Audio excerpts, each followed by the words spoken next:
ದಿನದ ದೇವರ ವಾಕ್ಯ ಮತ್ತಾಯ 11ನೇ ಅಧ್ಯಾಯದ 6ನೇ ವಾಕ್ಯ. ನನ್ನ ವಿಷಯದಲ್ಲಿ ಸಂಶಯ ಪಡದವನೇ ಧನ್ಯನು ಎಂದು ಹೇಳಿದನು.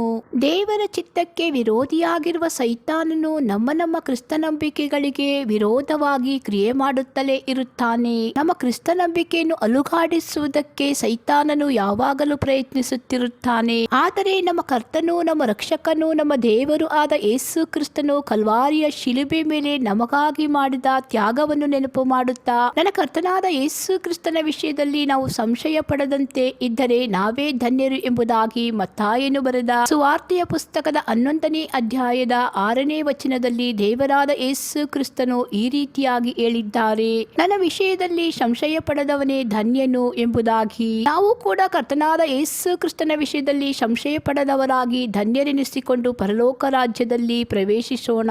ಆಮೇನ್.